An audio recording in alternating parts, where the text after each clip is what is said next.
ocorrência de acidente do trabalho, seja ele um acidente típico, seja ele uma doença profissional ou doença do trabalho, seja ele um acidente por equiparação, cabe à empresa e o empregador doméstico comunicarem a ocorrência para a Previdência.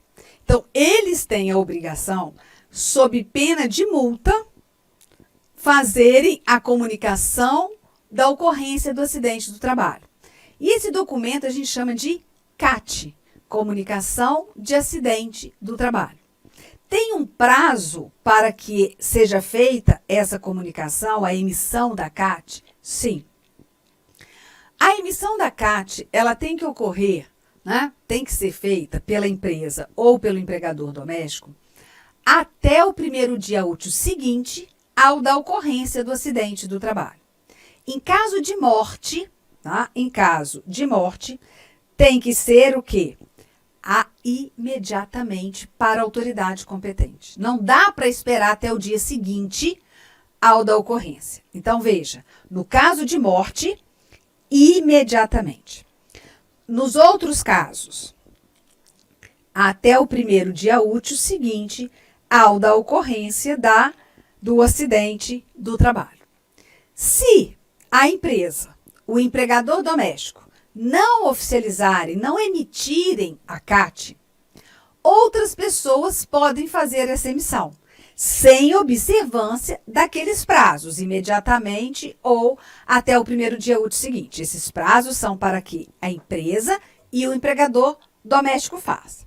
Quem são essas pessoas? O próprio acidentado pode emitir CAT, os seus dependentes, a autoridade o médico que o assistiu, qualquer autoridade pública e a entidade sindical competente. Então, nós temos aí, na falta de comunicação por parte da empresa ou mesmo do empregador doméstico, né, agora, nós temos a possibilidade do próprio acidentado, os seus dependentes, a entidade sindical competente e o médico que o assistiu. Ou então, qualquer autoridade pública poderá emitir a CAT. Mas esse prazo que a empresa ou o empregador doméstico tem até o primeiro dia útil seguinte ao da ocorrência do acidente do trabalho, é muito simples, muito fácil identificar quando se tratar de um acidente típico, né, pelo exercício do trabalho, ou mesmo um acidente por equiparação. Eu sei que dia que ele foi atropelado no trajeto do trabalho, eu sei que dia que houve o desabamento, né, e matou aquele trabalhador, mas em relação às doenças profissional e do trabalho, nós não temos qual é o dia. Por quê? Porque são doenças. Aí, o artigo 23 da Lei 8.213 determina qual será o dia do acidente. Veja, considera-se como dia do acidente, no caso de doença profissional ou do trabalho, 1. A data do início da incapacidade laborativa para o exercício da atividade habitual. Ou o dia da segregação compulsória, né? Então, no caso dessa doença, vai ser uma doença que tem que segregar compulsoriamente o trabalhador. Ou o dia em que for realizado o diagnóstico, valendo o que ocorrer primeiro. Então, nós temos 3 possibilidades para fixar o dia do acidente, no caso de doença profissional ou doença do trabalho. A data do início da incapacidade, a data da segregação compulsória ou a data da realização do diagnóstico. Qual que ocorreu primeiro? Foi a data do diagnóstico. Então, essa será a data do acidente, tá? Essa será a data do acidente se as outras ainda não ocorreram. Então, vale o que ocorrer primeiro. Mas nós estamos falando em CAT, né? Emissão da CAT, qual o dia do acidente. Há uma possibilidade da Perícia Médica Federal antes perícia médica do INSS, mas agora perícia médica federal, caracterizar o benefício como acidentário ou de natureza acidentária, mesmo não tendo havido a CAT. Quando ela, o perito, a perícia médica, verificar um nexo, né, de causalidade ali, um nexo causal entre o agravo e a doença. Ou quando ele caracterizar o que a gente chama de nexo técnico epidemiológico previdenciário. Ai, que nome! Nexo técnico epidemiológico previdenciário. Olha, a perícia médica federal poderá também caracterizar a natureza acidentária da incapacidade. Quando?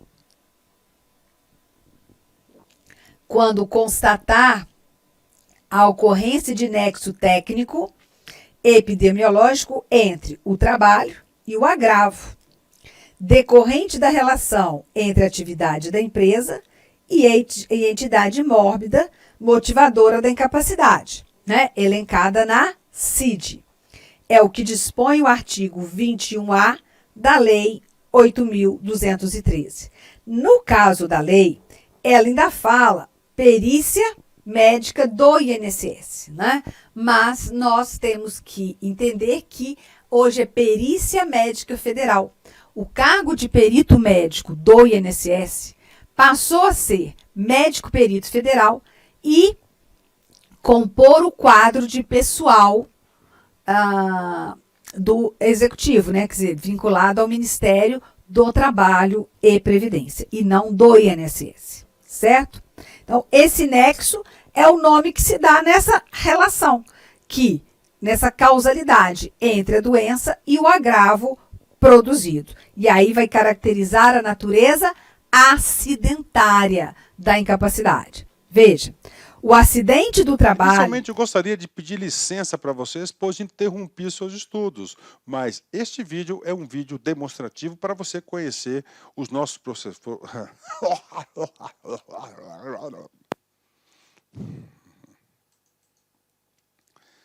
Inicialmente eu gostaria de pedir licença para você porque interrompi os seus estudos, mas esse vídeo é um vídeo demonstrativo para você ter conhecimento, você ter uma demonstração da qualidade das nossas videoaulas.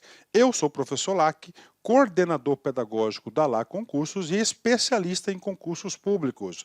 Somente este ano, em 2022, eu fui aprovado em 7 concursos públicos. É isso mesmo, 7 concursos públicos. E em 2022, a minha meta pessoal é de ser aprovado em 10 concursos por ano. E eu acredito que eu vou conseguir ser aprovado. E eu estou aqui para te ajudar nessa caminhada vitoriosa do concurso do INSS. O nosso curso online, ele é um curso super atualizado, super competitivo, ele fecha o edital, ele é top de linha e eu tenho certeza, se você seguir as nossas orientações pedagógicas, se você seguir o nosso cronograma de estudos, a nossa metodologia, que é o Personal Coach. O que é personal? É pessoal. O que é coach? Coach é pessoal. Coach é treinador. Então você tem um treinador pessoal de concurso. Essa metodologia ela é baseada na ciência da administração, ou seja, resultado, meta. Todo dia você tem uma meta, meta.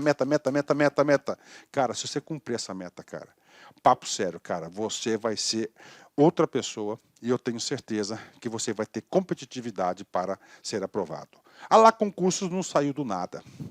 O último concurso do INSS, por exemplo, que teve o edital publicado em 2015 e a prova foi aplicada, salvo engano, em abril de 2016, eram 2.000 vagas, 2.200 vagas, né? 2.200 vagas e nós tivemos a honra de aprovar 204 alunos dentro do número de vagas. É isso mesmo, 204 alunos. E neste concurso, nesse certame, nós queremos superar a nossa meta. Essa turma, já tivemos 4 turmas pré-editais, agora a gente está na turma pós-edital do INSS 2022. Bacana? Professor, quanto custa? Está aqui, ó. Apenas 10 parcelas de R$30 o nosso curso online e nós temos o curso presencial também com transmissão ao vivo, né? Olha aí, né? Só para uma postagem do nosso Instagram lá de 2016, né? 204 alunos aprovados, ok? Meus amigos, minhas amigas, espero vocês aqui na Lá Concursos. Vocês podem ter certeza que eu, professor Lac, eu farei de tudo, tudo mesmo, para que você atinja, alcance o seu resultado.